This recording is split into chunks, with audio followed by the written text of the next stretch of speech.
Exercice 1, on considère l'équation différentielle suivante, qu'on appelle E, qui dit que pour tout t, on cherche la fonction telle que f' de t plus 1 sur 1 plus tf de t soit égal à 0. Alors, on ne va pas vous lâcher comme ça et vous demander de la résoudre, ce n'est pas du tout de votre niveau. Par contre, ce qui est largement de votre niveau, c'est de vérifier que cette fonction-là est solution. Donc je considère la fonction qui a t associe 1 sur 1 plus t. Je vais lui donner un nom. Je vais l'appeler phi. La fonction qui a t associe 1 sur 1 plus t. Vérifions que phi est solution de cette équation. Bon, alors, souvenez-vous, pour que soit solution d'une équation différentielle, il faut qu'elle soit dérivable sur l'intervalle. Donc cette fonction phi, elle est bien dérivable sur 0 plus l'infini. Pourquoi est-elle dérivable sur 0 plus l'infini? Tout simplement parce que c'est un quotient. Et donc une fonction quotient, elle est dérivable à condition que son dénominateur ne s'annule pas. Or, ce dénominateur il s'annule en moins 1 et t se balade dans les réels positifs, donc jamais il ne va s'annuler. Donc elle est bien dérivable sur 0 plus l'infini, elle serait même dérivable sur moins 1 ouvert plus l'infini. Mais 0 plus l'infini nous suffit.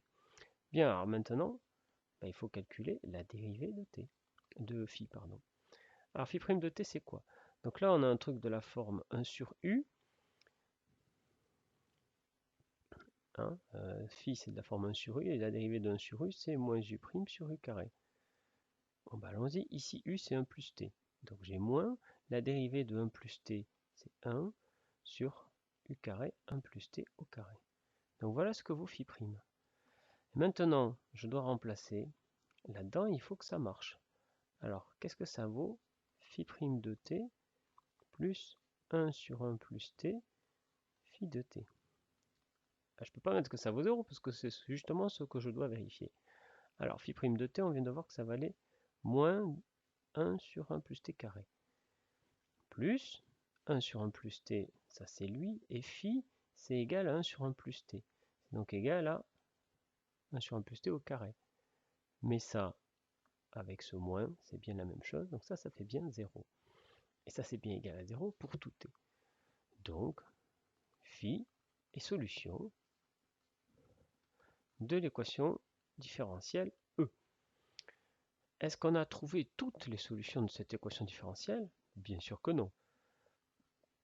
Déjà, vous vous souvenez que 0 est solution. Mais on en a au moins trouvé une.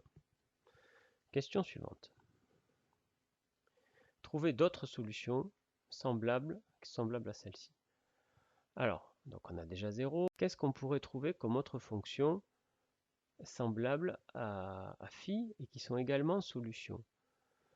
Et on vous dit dans l'énoncé semblable, c'est-à-dire il faut qu'elles y ressemblent. Bon, alors c'est un grand classique. C'est en fait si on multiplie phi par un nombre, hein, soit lambda, un nombre réel. Alors, est-ce que par hasard, un lambda phi ne serait pas solution? Eh bien si, parce que regardez, qu'est-ce que ça fait lambda? Si je m'intéresse à lambda phi, je le dérive. Lambda phi de t, ça vaut quoi?